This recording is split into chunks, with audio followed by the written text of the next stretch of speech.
Bab 59.1, Gurun, 1. Jangan lupa like dan subscribe, agar kami makin semangat upload lebih banyak. Tidak peduli bagaimana Anda melihatnya, jubah penuh bulu menonjol di padang pasir yang terik. Tapi solusi untuk ini sederhana. Di antara berbagai pesona yang ada di dalamnya, jubah kegelapan juga memiliki pesona transfigurasi sederhana. Itu hanya pada tingkat menghilangkan bulu dan mengurangi ketebalannya, tetapi itu saja sudah cukup. Di Gurun Nahama ini, di mana badai pasir bertiup terus-menerus dan suhu turun hingga di bawah titik beku di malam hari, ada banyak pelancong yang mengenakan pakaian seperti itu. Meskipun itu akan mengurangi martabatnya. Tapi ini bukan pendapat Eugene. Melkit Elhaya, pemilik asli jubah ini, telah memberitahunya tentang pesona transfigurasi sambil menambahkan kata-kata ini di akhir. Secara alami, Eugene tidak peduli sedikit pun tentang mengurangi martabat jubah itu. Arot dan Kil benar-benar negara dunia pertama, gumam Eugene pada dirinya sendiri sambil menyapu pasir dari rambutnya. Alasan Arot disebut kerajaan sihir bukan hanya karena 5 menara sihir dan semua penyihir yang berkumpul di negara itu. Itu juga karena semua orang di negara ini sangat akrab dengan penggunaan sihir. Arot menggunakan sihir untuk segala macam hal. Dari stasiun terapung dan kereta terbang yang menjulang di langit hingga lampu jalan yang dibuat secara ajaib yang menerangi tanah di bawah. Kecuali Helmut, Arot adalah satu-satunya negara yang terintegrasi dengan sihir ke level ini. Tidak ada negara lain yang akrab dengan sihir seperti Arot. Fakta ini paling menonjol dalam hal gerbang warp. Mungkin sulit untuk membuat semua gerbang melengkung yang menghubungkan jalan-jalan luas Arot, tetapi mempertahankannya bahkan lebih menantang. Karena Arot penuh dengan penyihir hebat, itu mungkin bagi mereka untuk mempertahankan ratusan gerbang warp ini, tetapi negara lain tidak dapat melakukan hal yang sama. Sejujurnya, bahkan jika mereka bisa, mereka tidak akan melakukannya. Meskipun gerbang Lungsin nyaman, pemasangannya memiliki beberapa risiko. Bahkan di zaman modern, puluhan orang meninggal setiap tahun, menghilang, atau kehilangan akal karena kegagalan warp. Di sini, misalnya, tidak banyak gerbang warp di lokasinya saat ini di kerajaan Gurun Nahama. Beberapa gerbang warp yang ada disediakan untuk bangsawan berpangkat tinggi di negara itu, dan orang asing tidak diizinkan untuk menggunakannya. Tentu saja, jika dia menggunakan nama hati singa, Eugene bisa mendapatkan izin untuk menggunakan gerbang Lucy ini. Namun, karena tidak hanya tuannya, Lovelian, tetapi bahkan Tuan Menara Biru telah menasihatinya untuk tidak melakukannya, Eugene tidak berniat mengungkapkan nama keluarganya dalam waktu dekat. PTT. Eugene meludahkan pasir yang menempel di bibirnya dan memasukkan tangannya ke dalam jubahnya. Dia mengeluarkan 2 lembar kertas dari berbagai benda yang disimpan di dalam jubah.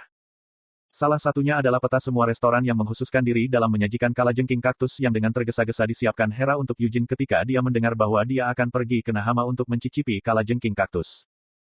Meskipun Eugene merasa bersyukur untuk ini, itu tidak berguna baginya. Karena dia tidak datang ke sini ke gurun pasir yang terik dan selalu panas ini hanya untuk melakukan sesuatu seperti memakan kalajengking. Tetap saja, saat dia merasa bersyukur atas kebaikannya, Eugene tidak bisa membuangnya begitu saja.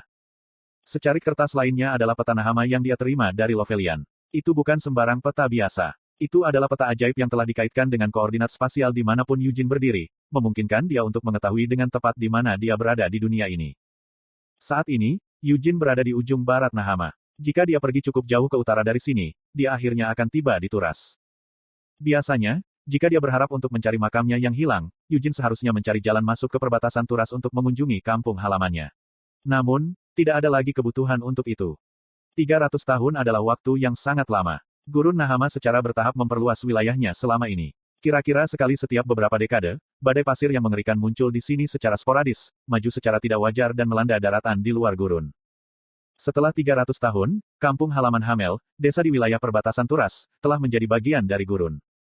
Turas hanyalah sebuah kerajaan kecil. Mereka tidak punya pilihan selain mundur dalam menghadapi badai pasir yang membawa malapetaka dan penggurunan tanah, sehingga perluasan gurun ini tak terhindarkan menjadi wilayah baru bagi Nahama.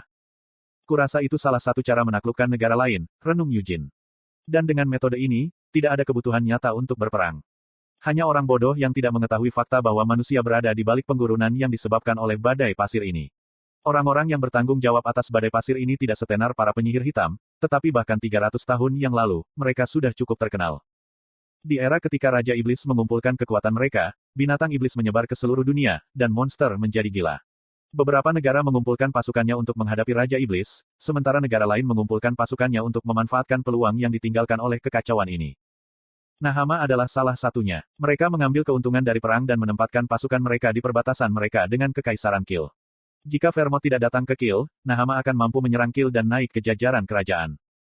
Nahama adalah negara yang tidak disukai Eugene bahkan di kehidupan sebelumnya, tetapi bahkan setelah 300 tahun berlalu, kesannya tentang mereka tidak meningkat sedikitpun. Ini bukan karena dia telah kehilangan kampung halamannya karena mereka. Sebaliknya, dia bahkan merasa sedikit berterima kasih kepada Nahama untuk ini.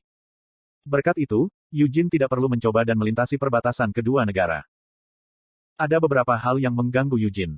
Yang pertama adalah gurun. Panasnya bukan masalah besar, tetapi hembusan pasir tanpa henti terasa seperti kotoran. Untungnya, situasi Eugene tidak terlalu buruk, berkat Storm Sword Wind. Menggunakan pedang, Eugene mampu memanggil roh angin yang membantunya menumpahkan semua pasir ini tanpa harus mandi. Namun, hembusan pasir bukan satu-satunya masalah di gurun ini.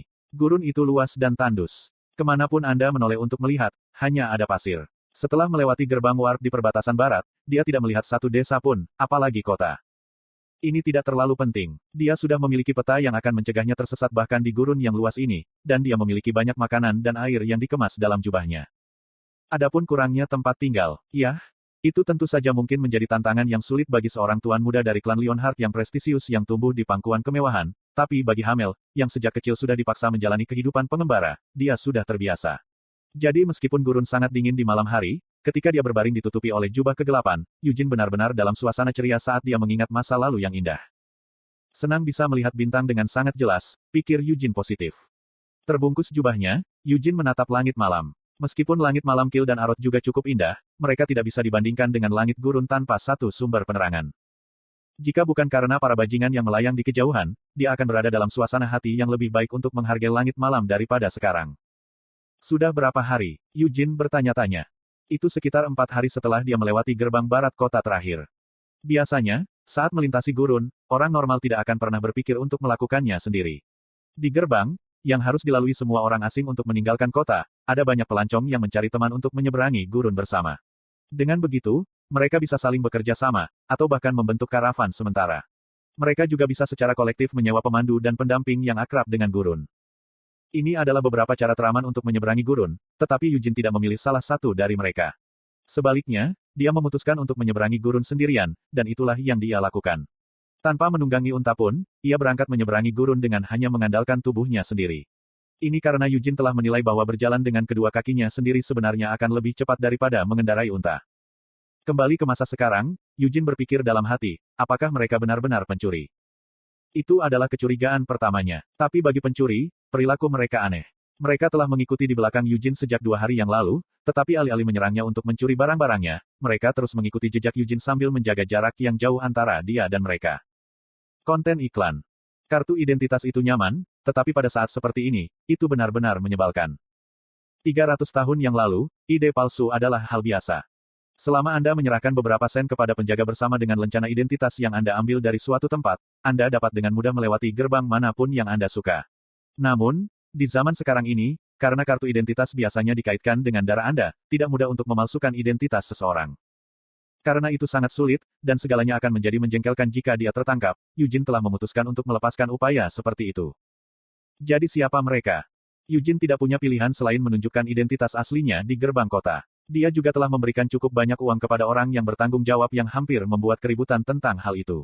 Eugene berpikir bahwa dia berhasil meyakinkan pria itu dengan ancaman dan suapnya untuk tetap diam dan membiarkannya lewat, tetapi sepertinya bajingan sialan itu baru saja mengantongi uangnya dan kemudian melaporkannya kepada atasannya.